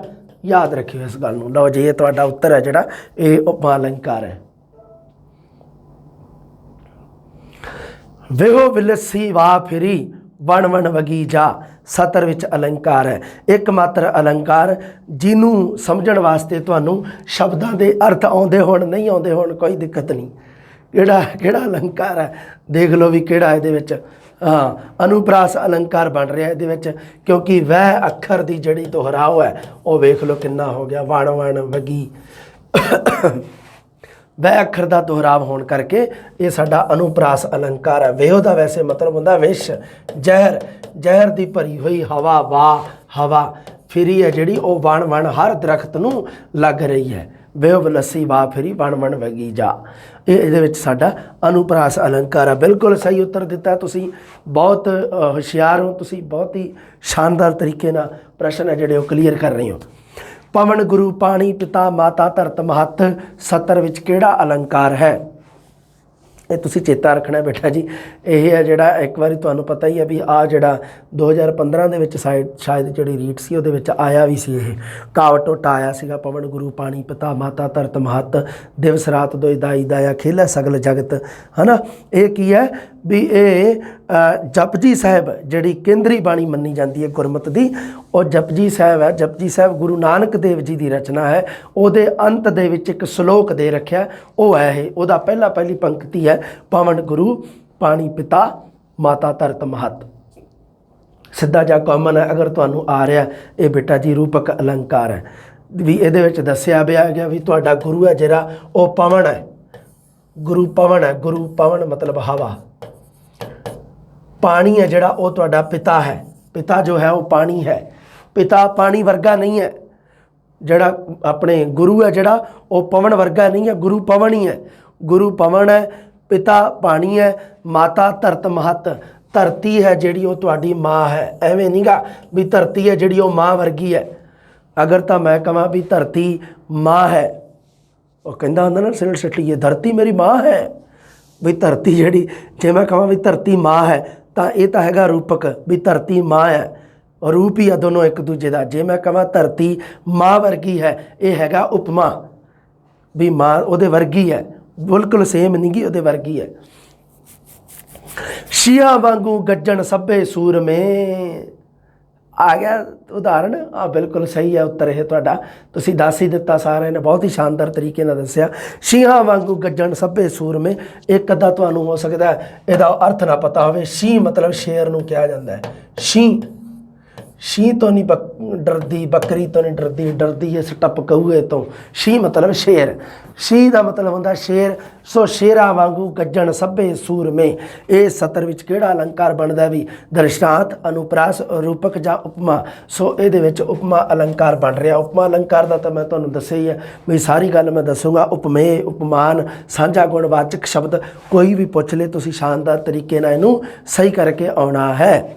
ਸ਼ੀਆਂ ਵਾਂਗੂ ਗੱਜਣ ਸਭੇ ਸੂਰਮੇ। ਸੂਰਮਿਆਂ ਦੀ ਉਪਮਾ ਸ਼ੇਰਾਂ ਦੇ ਨਾਲ ਕੀਤੀ ਗਈ ਹੈ। ਸੂਰਮੇ ਹੋ ਗਿਆ ਉਪਮੇय, ਸੂਰਮੇ ਹੋ ਗਿਆ ਉਪਮੇय।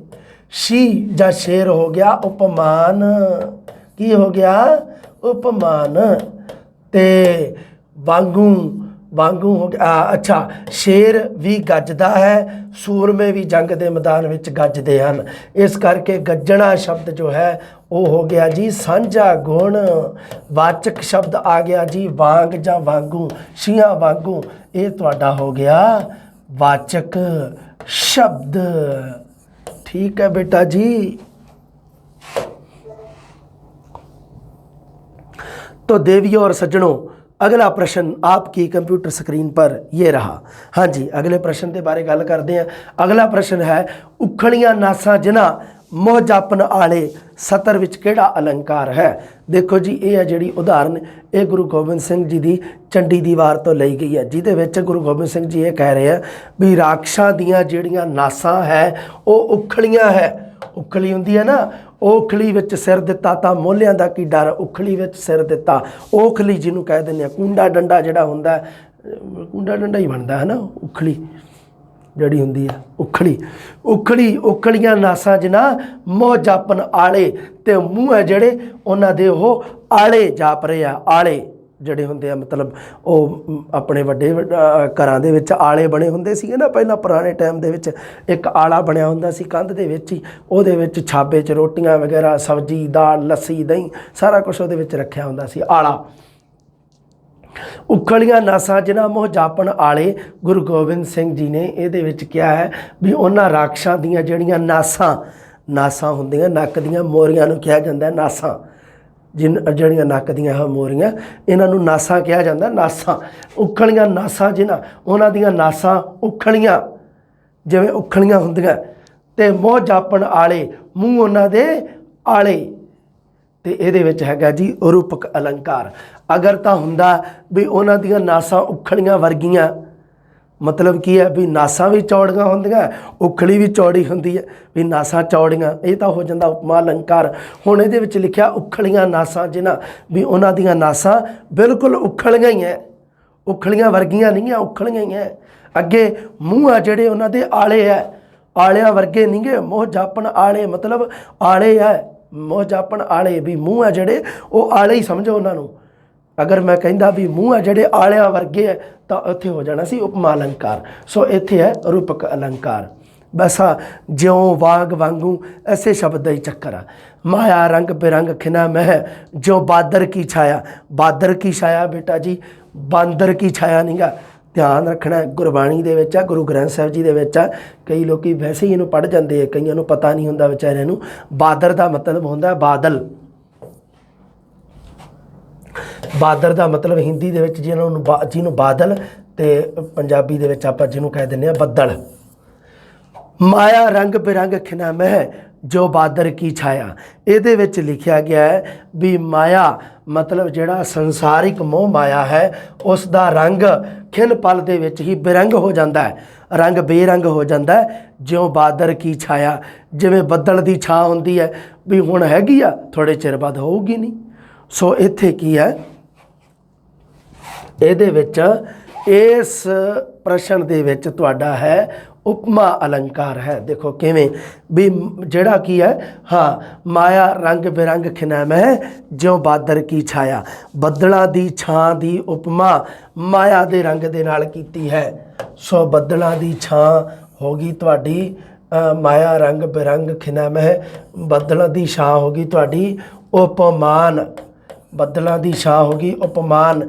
ਬੱਦਲਾਂ ਦੀ ਛਾਂ ਨਾਲ ਤੁਲਨਾ ਕੀਤੀ ਗਈ ਹੈ। ਬੱਦਲ ਆਉਂਦੇ ਆ ਨਾ ਜਿਹੜੇ, ਬੱਦਲ ਛਾਂ ਕਰ ਦਿੰਦੇ ਆ, ਸੂਰਜ ਨੂੰ ਢੱਕ ਲੈਂਦੇ ਆ, ਕਿੰਨਾ ਕੁ ਚਿਰ ਢੱਕੀ ਰੱਖਣਗੇ, ਉਹ ਕਦੇ ਨਾ ਕਦੇ ਕੀ ਆ ਉੱਥੋਂ ਚਲੇ ਜਾਂਦੇ ਆ, ਉੱਡ ਜਾਂਦੇ ਆ। ਉਪਮਾਨ ਹੋ ਗਈ। ਤੇ ਤੁਲਨਾ ਕਿਹਦੀ ਕੀਤੀ ਆ? ਮਾਇਆ ਰੰਗ ਬਿਰੰਗ ਮਤਲਬ ਸੰਸਾਰਿਕ ਦੁਨੀਆ ਦੀ। ਸੰਸਾਰਿਕ ਦੁਨੀਆ ਜੋ ਹੈ ਇਹ ਤੁਹਾਡਾ ਹੈ ਉਪਮੇय। ਉਪਮੇय ਤੇ ਇਹਦੇ ਵਿੱਚ ਕੀ ਹੈ, ਬਿਰੰਗ ਸ਼ਬਦ ਹੈ ਜਿਹੜਾ ਬਿਰੰਗ, ਇਹ ਹੈਗਾ ਜੀ ਸਾਂਝਾ ਗੁਣ। ਸਾਂਝਾ ਗੁਣ ਕਿਵੇਂ ਬਣਦਾ ਸਾਂਝਾ ਗੁਣ? ਇਹ ਵੀ ਬੱਦਲਾਂ ਦੀ ਛਾਇਆ ਵੀ, ਜਿਹੜੀ ਬੱਦਲਾਂ ਦੀ ਛਾਂ ਆ ਉਹ ਵੀ ਬਰੰਗ ਹੋ ਜਾਣੀ ਹੈ, ਉਹ ਵੀ ਚਲੀ ਜਾਣੀ ਹੈ। ਤੇ ਮਾਇਆ ਦਾ ਰੰਗ ਆ ਉਹ ਵੀ ਬੇਰੰਗ ਹੋ ਜਾਣਾ। ਜਿਉਂ ਸ਼ਬਦ ਜਿਹੜਾ ਜਿਉਂ ਜਿਵੇਂ ਇਹ ਤੁਹਾਡਾ ਵਾਚਕ ਸ਼ਬਦ ਹੈ। ਠੀਕ ਹੈ ਬੇਟਾ ਜੀ, ਲਓ ਸਥਿਤੀ ਕਲੀਅਰ। ਉਪਮਾ ਅਲੰਕਾਰ ਹੈ ਇਹਦੇ ਵਿੱਚ। ਅਗਲਾ ਪ੍ਰਸ਼ਨ ਤੁਹਾਡੀ ਸਕਰੀਨ ਤੇ ਆ ਗਿਆ ਹੋਊਗਾ। ਚੜੇ ਰੱਥੀ ਗੱਜ ਘੋੜੇ ਮਾਰ ਭੋਏ ਤੇ ਡਾਰੇ ਭਾਏ ਨਹੀਂ ਭੂਏ। ਭੂਏ ਮਤਲਬ ਜ਼ਮੀਨ, ਭੌਂ ਭੋਏ ਲੌਕ ਲਗਾਇਆ ਜਾਏ। ਹਾਂ, ਮਾਰ ਭੋਏ ਤੇ ਡਾਰੇ, ਭੋਏ ਮਤਲਬ ਹੁੰਦਾ ਜ਼ਮੀਨ। ਜਣ ਹਲਵਾਈ ਸੀਖ ਨਾਲ ਵਿਨ ਵੜੇ ਉਤਾਰੇ। ਲਓ ਜੀ, ਇਹਦੇ ਵਿੱਚ ਕਿਹੜਾ, ਇਹ ਵੀ ਹੈਗਾ ਗੁਰੂ ਗੋਬਿੰਦ ਸਿੰਘ ਜੀ ਦੀ ਚੰਡੀ ਦੀ ਵਾਰ ਦੇ ਵਿੱਚੋਂ ਉਦਾਹਰਣ ਲਿਆ ਗਿਆ ਹੈ। ਚੰਡੀ ਦੀ ਵਾਰ ਗੁਰੂ ਗੋਬਿੰਦ ਸਿੰਘ ਜੀ ਦੀ ਪ੍ਰਸਿੱਧ ਰਚਨਾ, ਉਹਦੇ ਵਿੱਚੋਂ ਉਦਾਹਰਣ ਹੈ। ਚੜੇ ਰੱਥੀ ਗੱਜ ਘੋੜੇ, ਜਿਹੜੇ ਸੂਰਮੇ ਆ ਜਿਹੜੇ ਉਹ ਰੱਥਾਂ ਤੇ ਚੜੇ ਹੋਏ ਆ, ਗੱਜ ਹਾਥੀਆਂ ਤੇ ਚੜੇ ਹੋਏ ਆ, ਘੋੜੀ ਘੋੜਿਆਂ ਤੇ ਚੜੇ ਹੋਏ ਆ। ਮਾਰ ਭੋਏ ਤੇ ਡਾਰੇ, ਉਹਨਾਂ ਨੂੰ ਮਾਰ ਕੇ ਧਰਤੀ ਤੇ ਡਾਰ ਸਿੱਟ ਦਿੱਤਾ ਗਿਆ ਹੈ, ਸੁੱਟ ਦਿੱਤਾ ਗਿਆ ਹੈ। ਜਣ ਹਲਵਾਈ ਸੀਖ ਨਾਲ ਵਿਨ ਵੜੇ ਉਤਾਰੇ। ਲਓ ਇਹ ਹੀ ਦੱਸਣਾ ਤੁਹਾਨੂੰ ਮੈਂ। ਹਾਂ, ਇਹਦੇ ਵਿੱਚ ਆ ਜਿਹੜਾ ਇਹ ਤੁਹਾਡਾ ਹੈਗਾ, ਹਾਂਜੀ ਇਹਦੇ ਵਿੱਚ ਦ੍ਰਿਸ਼ਟਾਂਤ ਅਲੰਕਾਰ ਦੇ ਰੱਖਿਆ। ਉੱਤਰ ਕਿਵੇਂ ਬਣਦਾ ਮੈਂ ਤੁਹਾਨੂੰ ਦੱਸਦਾ। ਜਣ ਹਲਵਾਈ ਸੀਖ ਨਾਲ ਵਿਨ ਵੜੇ ਉਤਾਰੇ, ਉਹ ਹੈ ਜਿਹੜੇ ਉਹਨਾਂ ਨੂੰ ਤੇ ਬਰਛੀਏ ਇਹਦੇ ਵਿੱਚ ਜਣ ਹਲਵਾਈ ਸੀਖ ਨਾਲ ਵਿਨ ਵੜੇ ਉਤਾਰੇ, ਇਹਦਾ ਮਤਲਬ ਇਹ ਬਣਦਾ ਹੈ ਵੀ ਜਿਹੜੇ ਸੂਰਮੇ ਸੀ ਜਿਹੜੇ ਉਹ ਰੱਥਾਂ ਤੇ ਗੱਜਾਂ ਹਾਥੀਆਂ ਤੇ ਘੋੜਿਆਂ ਤੇ ਚੜ੍ਹੇ ਸੀਗੇ, ਉਹਨਾਂ ਨੂੰ ਭੋਏ ਤੇ ਮਾਰ ਕੇ ਇਸ ਤਰ੍ਹਾਂ ਸੁੱਟ ਦਿੱਤਾ ਗਿਆ ਜਿਵੇਂ ਹਲਵਾਈ ਨੇ ਸੀਖ ਦੇ ਵਿੱਚ ਪਾ ਕੇ ਵੜੇ ਵਿੰਨ ਕੇ ਉਤਾਰੇ ਹੋਣ। ਹਲਵਾਈ ਹੈ ਜਿਹੜਾ, ਉਹਨੇ ਕੀ ਕੀਤਾ ਵੀ ਉਹ ਸੀਖ ਦੇ ਵਿੱਚ ਨਹੀਂ, ਕਈ ਵਾਰੀ ਉਹ ਕਬਾਬ ਵਗੈਰਾ ਬਣਾਉਂਦਾ, ਤੁਸੀਂ ਦੇਖਿਆ ਹੋਣਾ ਹੈ ਨਾ। ਕਈ ਵਾਰੀ ਨੌਨ ਵੈਜ ਵਗੈਰਾ ਜਦੋਂ ਬਣਾਉਂਦੇ ਆ ਹਲਵਾਈ ਤਾਂ ਉਦੋਂ ਜ਼ਿਆਦਾਤਰ ਉਹ ਸੀਖ ਦਾ ਇਸਤੇਮਾਲ ਕਰਦੇ ਆ। ਸੀਖ ਦੇ ਵਿੱਚ ਉਸ ਨੂੰ ਵਿੰਨ ਕੇ ਸਾਰੇ ਨੂੰ ਜੋ ਵੀ ਚੀਜ਼ ਬਣਾਉਣ ਲਈ ਹੁੰਦੀ ਆਈਟਮ ਉਹਨੂੰ ਤੰਦੂਰ ਦੇ ਵਿੱਚ ਰੱਖ ਦਿੰਦੇ ਆ, ਹੈ ਨਾ। ਫਿਰ ਉਸ ਤੋਂ ਬਾਅਦ ਨੂੰ ਪੂਰੀ ਸੀਖ ਨੂੰ ਕੱਢ ਲੈਂਦੇ ਆ, ਲੋਹੇ ਦੀ ਰਾੜ ਦੀ ਜਿਹੜੀ ਹੁੰਦੀ ਹੈ ਨਾ, ਉਹਨੂੰ ਕਿਹਾ ਸੀਖ। ਜਣ ਹਲਵਾਈ, ਜਿਵੇਂ ਕਿ ਹਲਵਾਈ ਨੇ ਸੀਖ ਦੇ ਨਾਲ ਵੜੇ ਵਿੰਨ ਕੇ ਵੜਿਆਂ ਨੂੰ ਪਕਾ ਕੇ ਤੇ ਉਤਾਰਿਆ ਹੋਵੇ। ਉਹ ਹੈ ਜਿਹੜੇ ਸੂਰਮੇ ਧਰਤੀ ਤੇ ਡਿੱਗੇ ਹੋਏ ਇਸ ਤਰ੍ਹਾਂ ਲੱਗ ਰਹੇ ਆ।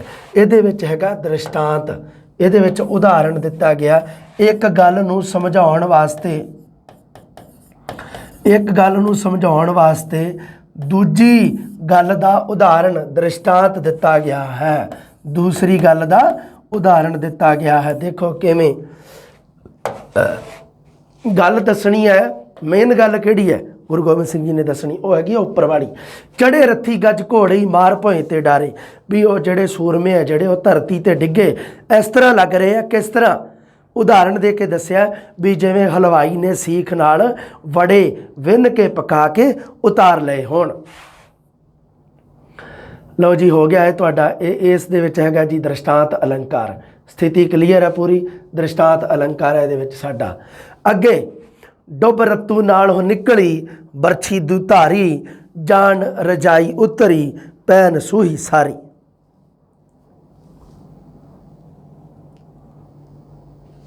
ठीक है जी, हाँ। डुब रत्तू नालों निकली बरछी दुधारी, जान रजाई उतरी पैन सूही सारी। ये भी चंडी दी वार का ही उदाहरण है। उपर वाला भी चंडी दी वार का ही उदाहरण सी, क्योंकि 11वीं वाली बुक है ना जी बहुत इंपोर्टेंट है तुहाडे वास्ते। इस करके मैं बहुत सारे उदाहरण है जो 11वीं वाली बुक चो बहुत चक्के है।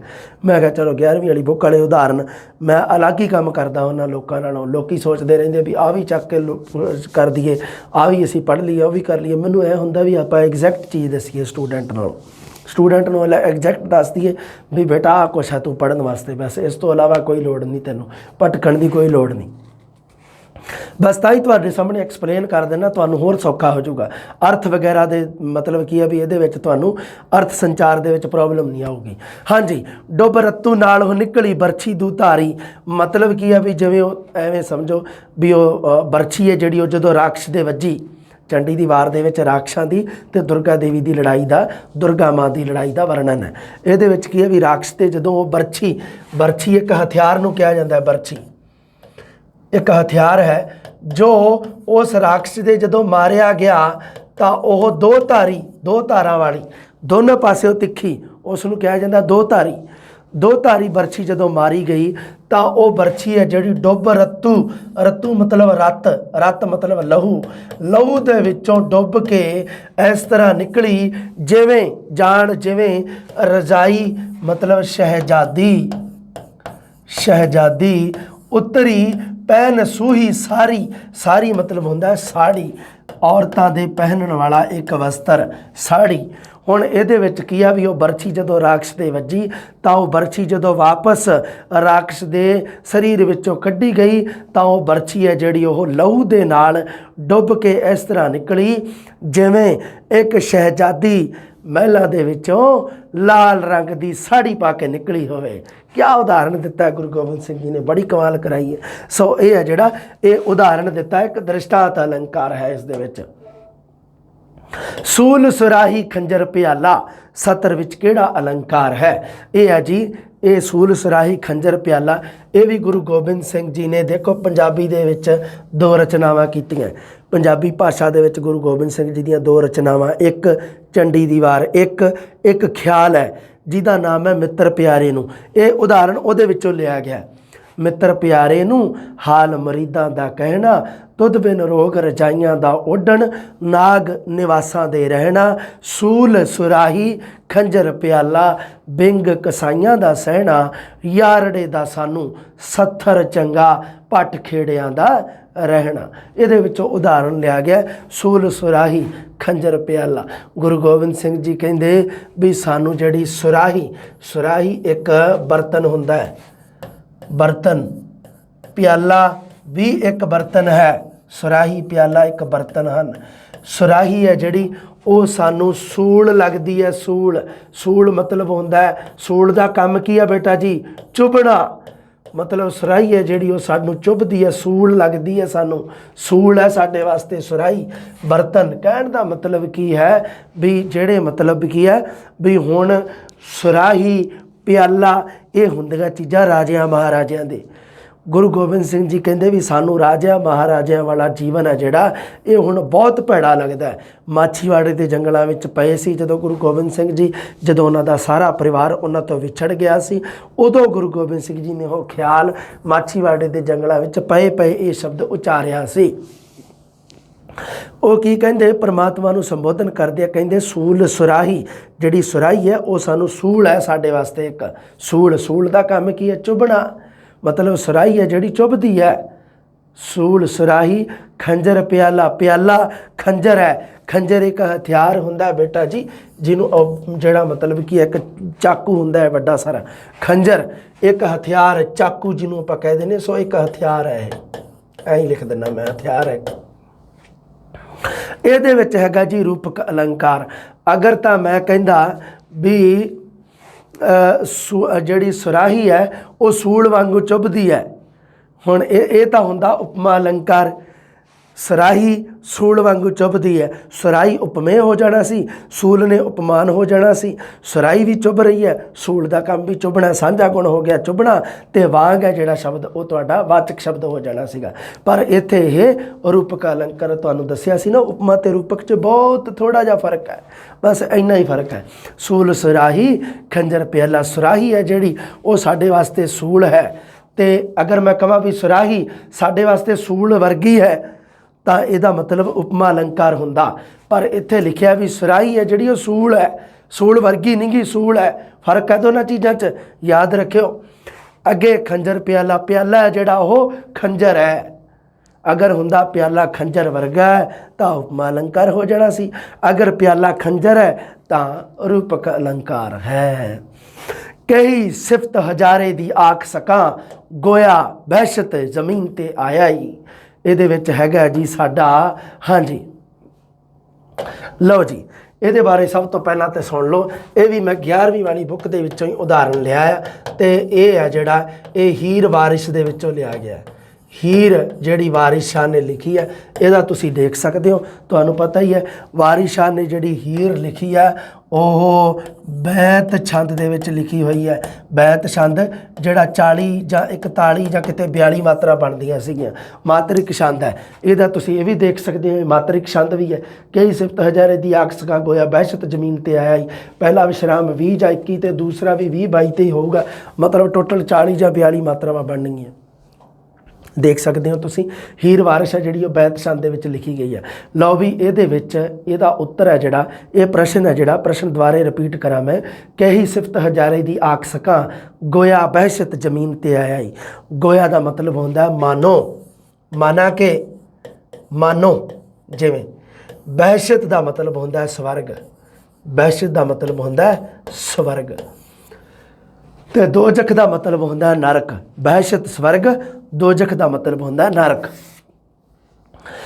ਇਹਦੇ ਵਿੱਚ ਕੀ ਹੈ, ਵਾਰਿਸ ਸ਼ਾਹ ਕਹਿੰਦਾ ਕਹੀ ਸਿਫਤ ਹਜ਼ਾਰੇ ਦੀ ਆਖ ਸਕਾਂ। ਹਜ਼ਾਰਾ ਮਤਲਬ ਹੈਗਾ ਜੀ ਤਖਤ ਹਜ਼ਾਰਾ।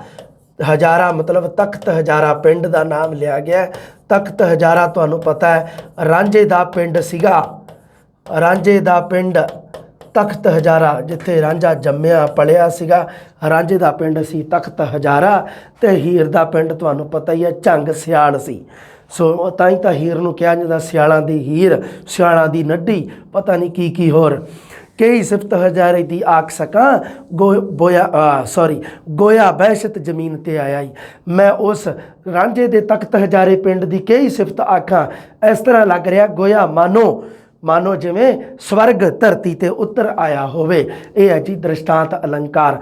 ਮਤਲਬ ਤਖਤ ਹਜ਼ਾਰੇ ਦੀ ਸੁੰਦਰਤਾ ਨੂੰ ਦਰਸਾਉਣ ਵਾਸਤੇ, ਤਖਤ ਹਜ਼ਾਰੇ ਦੀ ਉਹ ਸਿਫਤ ਕਰਨ ਵਾਸਤੇ ਕਵੀ ਵਾਰਿਸ ਸ਼ਾਹ ਨੇ ਕੀ ਕੀਤਾ ਵੀ ਇੱਕ ਉਦਾਹਰਣ ਲਿਆ ਦੂਸਰਾ, ਕਿਹਦਾ? ਬਹਿਸ਼ਤ ਦਾ, ਸਵਰਗ ਦਾ।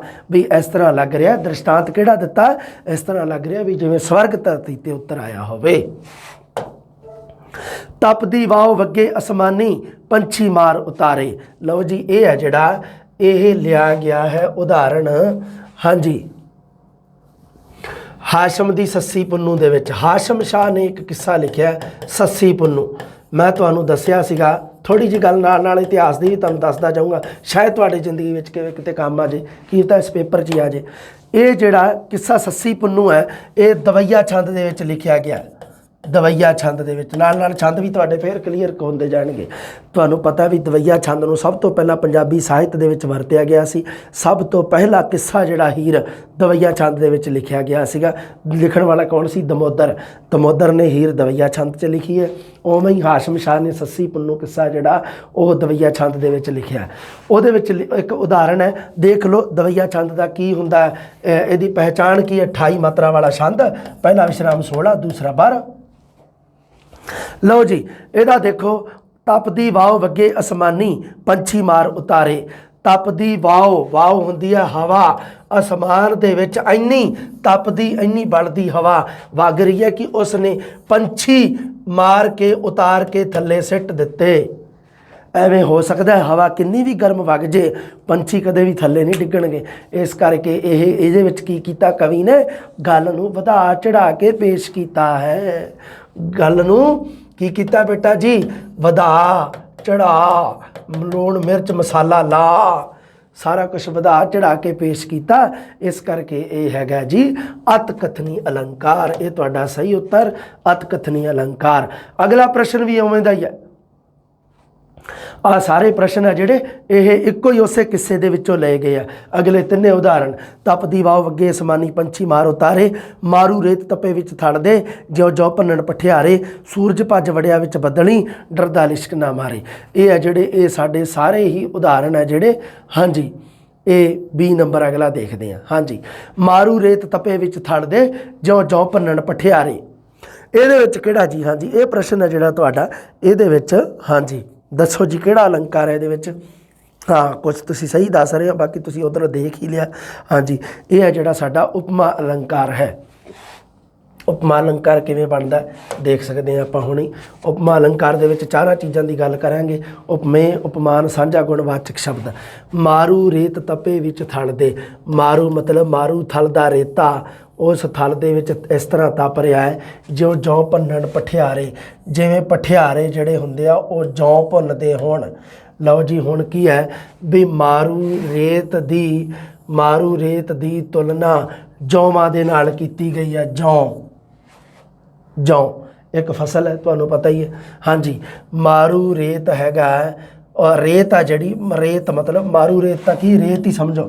ਰੇਤ ਤਾਂ ਹੈ ਸਾਡਾ ਉਪਮੇय। ਹਾਂਜੀ ਉਪਮੇय। ਜੌਂ ਹੈਗਾ ਸਾਡਾ ਉਪਮਾਨ। ਜਦੋਂ ਪਠਿਆਰੇ ਜੌਂਾਂ ਨੂੰ ਤਪਦੇ ਆ ਤਾਂ ਜੌਂ ਵੀ ਜਿਹੜੇ ਹੁੰਦੇ ਆ ਉਹ ਵੀ ਮਤਲਬ ਕੀ ਆ, ਤਪਦੇ ਆ, ਉਹ ਵੀ ਜਦੋਂ ਉਹਨੂੰ ਭੁੰਨਦੇ ਆ। ਹੁਣ ਮੰਨ ਲਓ ਜੌਂਾਂ ਨੂੰ ਭੁੰਨਣਾ ਹੋਵੇ ਪਠਿਆਰਿਆਂ ਨੇ ਤਾਂ ਉਹ ਜੌਂ ਤਪਣਗੇ ਤਾਂ ਸਰੀ, ਠੰਡੇ ਹੀ ਥੋੜ੍ਹਾ ਭੁੱਜ ਜਾਣਗੇ, ਤਪਣਗੇ ਹੈ ਨਾ। ਸੋ ਜੌਂ ਵੀ ਤਪਦੇ ਆ, ਮਾਰੂ ਦਾ ਰੇਤ ਵੀ ਤਪ ਰਿਹਾ ਹੈ। ਤਪ ਹੈਗਾ ਸਾਂਝਾ ਗੁਣ।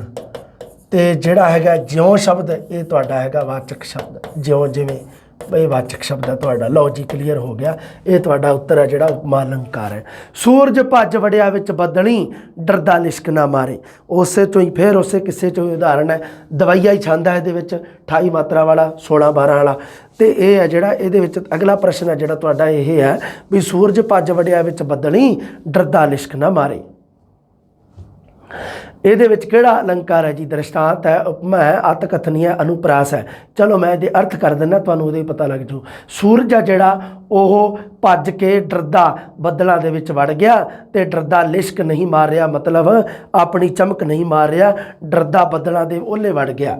ਸੂਰਜ ਕਦੇ ਡਰਦਾ ਕਿਸੇ ਤੋਂ ਨਹੀਂ ਡਰਦਾ।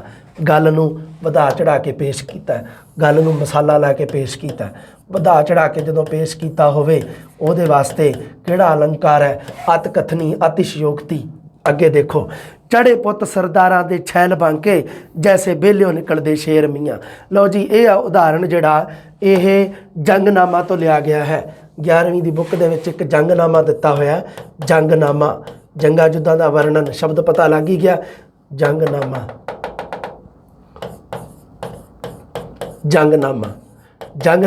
ਜਿਹਦਾ ਨਾਮ ਹੈ ਜੰਗਨਾਮਾ ਸਿੰਘਾਂ ਤੇ ਫਰੰਗੀਆਂ। ਸ਼ਾਹ ਮੁਹੰਮਦ ਦਾ ਪ੍ਰਸਿੱਧ ਜੰਗਨਾਮਾ ਸਿੰਘਾਂ ਤੇ ਫਰੰਗੀਆਂ। हाँ जी, ਉਹਦੇ ਵਿੱਚ ਉਦਾਹਰਨ ਲਿਆ ਗਿਆ ਤੇ ਇਹ ਜੰਗਨਾਮਾ ਜਿਹੜਾ ਇਹ ਬੈਂਤ ਛੰਦ ਦੇ ਵਿੱਚ ਲਿਖਿਆ ਗਿਆ। ਇਹ ਵੀ ਤੁਸੀਂ ਚੇਤੇ ਰੱਖਣਾ, ਜੰਗਨਾਮਾ ਬੈਂਤ ਛੰਦ ਦੇ ਵਿੱਚ ਆ। ਉੱਪਰ ਦੇਖ ਸਕਦੇ ਹੋ ਆ ਜਿਹੜੀ ਲਾਈਨ ਲਿਖੀ ਹੈ ਇਹ ਬੈਂਤ ਛੰਦ ਦੀ ਹੈ। ਇਹ ਤੁਸੀਂ ਦੇਖ ਲਓ 40-42 ਮਾਤਰਾ ਬਣਦੀਆਂ ਕਿ ਨਹੀਂ, ਤੁਸੀਂ ਦੇਖ ਲਓ। ਚਾਹੇ ਚੜੇ ਪੁੱਤ ਸਰਦਾਰਾਂ ਦੇ छैल ਬਾਂਕੇ ਜੈਸੇ ਬੇਲਿਓ ਨਿਕਲਦੇ ਸ਼ੇਰ ਮੀਆਂ, ਸਤਰ ਦੇ ਵਿੱਚ ਕਿਹੜਾ ਅਲੰਕਾਰ ਹੈ।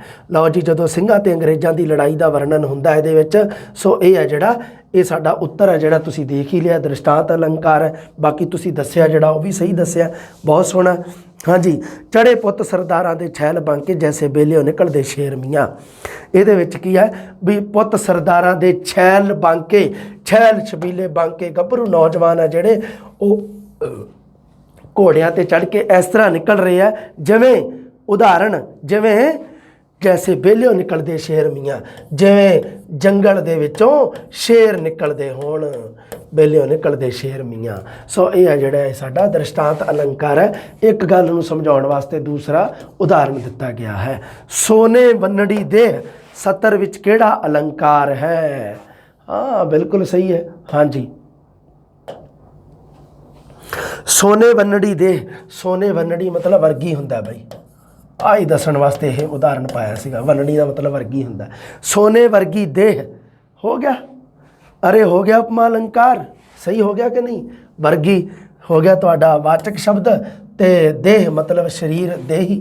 सो शरीर की उपमा जिहड़ी ओह किहदे नाल कीती गई है, सोने की। सोना भी चमकदा है, जां कह लो भी सोना भी कीमती है, साडा शरीर भी कीमती है, ऐ समझ लो। जां सोना भी चमकदा ते साडा जिहड़ा शरीर है जिहड़ा वो भी मतलब एक प्रकार की चमक विखेरदा है। सोने वन्नड़ी दे मतलब शरीर दे, शरीर नूं गुणा दे आधार ते उहदी उपमा जिहड़ी वो सोने दे नाल कीती गई है। इस करके देह जां शरीर है जिहड़ा ये तां हो गया साडा उपमेय, उपमेय। सोना हो गया साडा उपमान। अगे सोना भी चमक जां कई बार दिता नहीं हुंदा गा, हुण इहदे विच सोने की चमक ते शरीर की चमक दोनों की उपमा कीती है। तो चमक शब्द नहीं दे रखा, कोई दिक्कत नहीं। चमक शब्द है जिहड़ा ये साडा बनदा है जी सांझा गुण, ये कोई इशू नहीं गा भी दिता होवे ना दिता होवे। वर्गा शब्द तुहानूं पता ही है, वाचक शब्द है। दिल दरिया विच किहड़ा अलंकार है। दिल दरिया समुंदरों डूंघे कौन दिलां दियां जाने। दिल दरिया विच अलंकार किहड़ा जी।